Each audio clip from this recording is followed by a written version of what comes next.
বিএনপির বিরুদ্ধে এই অভিযোগ কিন্তু অনেক জায়গা থেকে এসছে যে বিএনপি জুলাই অভ্যুত্থানকে ধারণ করছে না। হয়তো যে জুলাই অভ্যুত্থান না হলে হয়তো বিএনপির এখনকার যে ক্ষমতায় যাওয়ার যে আকাঙ্ক্ষা, সে আকাঙ্ক্ষাও তৈরি হতো না।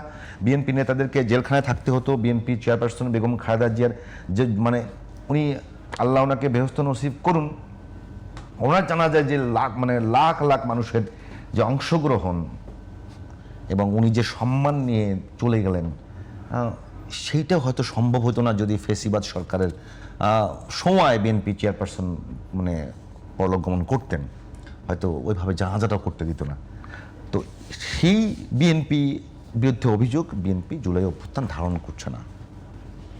ধন্যবাদ। আসলে এই কথাটি একদম ঠিক নয় এবং সম্পূর্ণ ভুল।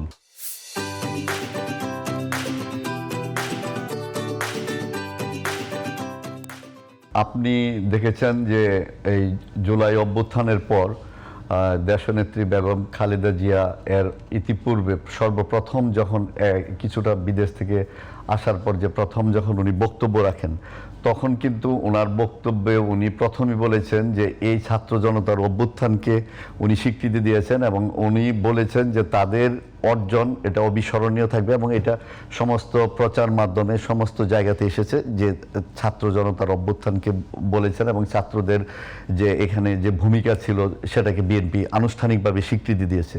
পরবর্তীতে বিএনপি কি এমন কোন কাজ করলো যে বিএনপি জুলাইকে ধারণ করছে না বলে তাদের কাছে বা অন্যান্য দলের কাছে মনে হচ্ছে? এটা আমি কোনোভাবে যে রকম ব্যবস্থা কায়েম করেছিল ফেসিবাদী সরকার, সেই ব্যবস্থা থেকে বেরিয়ে আসবার মতো এখন পর্যন্ত বিএনপির কাছ থেকে খোলাসা কিছু পাওয়া যায় নাই। বিএনপি একাধিকবার বিএনপির যে 31 দফা আপনারা দেখেছেন বিভিন্ন মিডিয়াতে বিভিন্ন আগেই দেয়া ছিল। আগের ধারাবাহিকতায় আন্দোলনটা জুলাই বিপ্লবটা তো একদিনে হয়নি। আমি নিজে এই যে জুলাইয়ের যে আন্দোলন যে ছিল আমি প্রত্যক্ষ অংশগ্রহণ করেছি একাধিক দিন, প্রতিটা দিন। এবং আমি আপনাকে বলি, এটা যদিও আলোচনার বাইরে চলে যায়, আমি যে 19 তারিখ 18ই জুলাইতে যে 19 তারিখে এখানে প্রথম কাকরাইলে যে বিরাট সাউন্ড গ্রেনেড মারে পুলিশ, আমাদের একটা ভূমিকা ছিল এখানে, আব্বাস ভাই সহ আমরা সমস্ত নেতাকর্মী। তারপর এখান থেকে আমি তখন ইয়েতে গেলাম, ওই যে মিরপুর 10-এ যাওয়ার জন্য চেষ্টা করলাম। ওই দিন সেই আগারগাঁও মেট্রো স্টেশনের নিচে আমি যাচ্ছি বাইকে করে, তখন ওই দিক থেকে রিক্সা থেকে একটি ছেলে আসতেছে, একজন রিক্সা চালক নিয়ে আসতেছে, সে শুধুমাত্র শুয়ে আছে ওই অবস্থাতে। আমি তাকে নিজে ধরে নিয়ে গেছি আমার হাতে, আমি সোহরাওয়ার্দী হসপিটালে নিয়ে যাওয়ার পর ওই ছেলেটি মারা যায়। তখন ওইখানে ইমার্জেন্সিতে নিয়ে যাওয়ার পরে আমার সেই ছবি, সেই পিকচার পর্যন্ত আছে। এবং তখনকার দিনে প্রতিদিন আমরা কিভাবে এই নাহিদ ইসলাম বলেন বা অন্যান্য তাদের সাথে, আমাদের ঢাকা বিশ্ববিদ্যালয়ের আমাদের দুইজন ছোট ভাই আছে, একজন ছোট ভাই আছে মমিনুল ইসলাম জিসান, তাকে সহ প্রতিদিন আমরা প্রত্যেক দিন প্রত্যেকটা আন্দোলনে, যাত্রাবাড়িতে, এই যে রামপুরাতে, উত্তরাতে, এক এক দিন এক একটা আন্দোলনে আমরা প্রত্যেক দিন গিয়ে রাতের পর রাত, দিনের পর দিন ওইখানে আমাদের ছাত্র দল, আমাদের যুব দল, কৃষক দল, আমরা সক্রিয় ভূমিকায় ছিলাম। হয়তো তখন আমাদের দল থেকে যখন আন্দোলনটা কোটা বিরোধী আন্দোলন হয়, আমাদের দল যদি বিএনপি বা ছাত্র দলের মাধ্যমে যদি প্রথম সম্মুখ সারিতে যেত, তাহলে সরকার হয়তো এই মেসাকারটা যেই আরো যে যতগুলি মানুষ মারা গেছে, এটা প্রথমে এই আন্দোলনটা হয়তো নিভিয়ে দেওয়ার চেষ্টা করত। যার কারণে এই আন্দোলনের একটা কৌশল ছিল সেটা না। আপনার যে কথাটি যে আসছে যে বিএনপি কোনোভাবে ওন করে না বা ধারণ করে না, ধারণ না করার মতো এমন কোনো কিছু তো বিএনপি করেনি। আপনাদের বলেনি। আমি যদি বলি যে এবারের মনোনয়নে বিএনপির ভিতর থেকে হাজার হাজার মানুষ, তো হাজার হাজার বিএনপির তো শিক্ষার্থী আছে, ছাত্র দল আছে, সেখান থেকে তাদেরকে কি কোনো সম্মান করা হয়েছে? এবার ছাত্র দলের তো এখানে আপনারা দেখেন অনেক নবীন এবং তরুণ প্রার্থীদের। না, আপনারা মনে হয় জুলাই যোদ্ধা কাউকে দেন নাই? জুলাই যোদ্ধা বলতে কি মনে করেন যে, যেমন আমাদের সংগঠনে, আমি যে একটা সংগঠনের যে আমি সক্রিয় সদস্য, এই সংগঠনের যে 10-11 জনকে যে মনোনয়ন দেয়া আছে, তারা প্রত্যক্ষভাবে, আমি আপনাকে স্থির চিত্র, ভিডিও চিত্র দিয়ে প্রমাণ দিতে পারবো যে তারা জুলাই আন্দোলনে সক্রিয়। আমি মনে হয় আপনাকে প্রশ্নটা বুঝাইতে পারিনি। আমি আপনাকে যেটা বলছি যে বেসিক্যালি এই আন্দোলনটাকে তো বলা হচ্ছে জেনজির আন্দোলন, যারা 90 জেনজির আন্দোলন। জুলাই যোদ্ধাটা হলো ছাত্র জনতা। আমি যে বলছি, আমি বলি যে এইটাকে ধরে নেওয়া হচ্ছে যে এটা নেতৃত্বে ছিল জেনজি, তাই তো?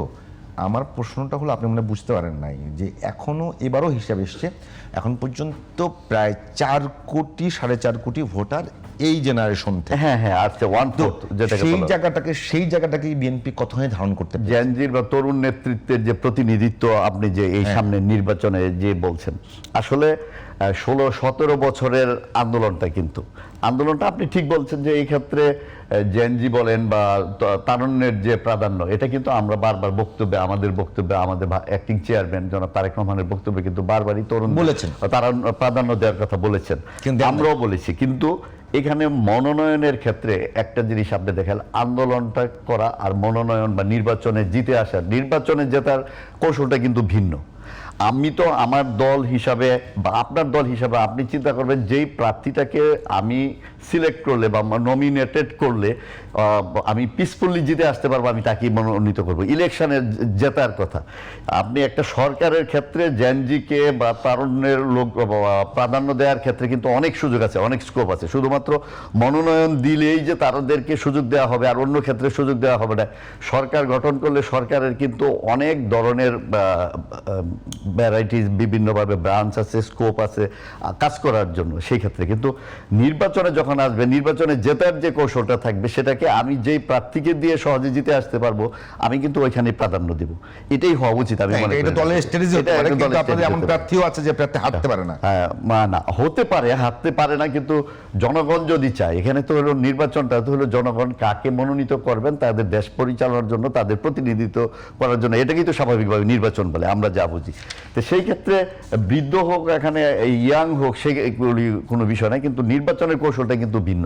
যেমন ওনারা জুলাইকে ওন করার কথা বলতেছেন, কর্নেল ওলি সারা বছর মুক্তিযুদ্ধের কথা বলছেন, মুক্তিযুদ্ধের যুদ্ধ করেছেন, সম্মুখ সমরের যুদ্ধ, কিন্তু উনি গিয়ে নির্বাচনে কিন্তু জামাতের সাথে কিন্তু তারা অ্যালায়েন্স করছেন বা জামাতের সাথে আপনারা অ্যালায়েন্স করেছিলেন। আমরা তো করেছি, কিন্তু আমরা কিন্তু আওয়ামী লীগের মতো বা ওনাদের মতো ওই যে, এটা আসলে কারো ব্যক্তিগত আক্রমণের কথা বলি নাই, কোনো সোল এজেন্টশিপ কিন্তু আমরা নিইনি, আমরা বলিনি। আমরা মুক্তিযুদ্ধের সোল এজেন্টশিপ জন্ম আওয়ামী লীগ বারবারই বলছে মুক্তিযুদ্ধে তারা ধারক বাহক সবকিছু, অথচ আমাদের নেতা, আমাদের প্রতিষ্ঠাতা জিয়াউর রহমান শুধু স্বাধীনতার ঘোষকই ছিলেন না, 2টি সেক্টরের সেক্টর কমান্ডার ছিলেন। ওনার নাম আর অধ্যক্ষ দিয়ে জেড ফোর্সের কমান্ডার ছিলেন। মুক্তিযুদ্ধে উনি সম্মুখ সমরে মাঠে নেতৃত্ব দিয়ে উনি দেশকে ইয়ে করছেন। কিন্তু আমাদের দলে কিন্তু একাধিক সেক্টর কমান্ডার ছিল, কিন্তু আমরা কিন্তু তাদের মতো বলিনি যে আমরাই একমাত্র মুক্তিযুদ্ধের ধারক বাহক এবং আমরা ব্যতীত আর এই দেশের সবাই রাজাকার, সবাই পাকিস্তানের চর, এটা আমরা বলিনি কখনো।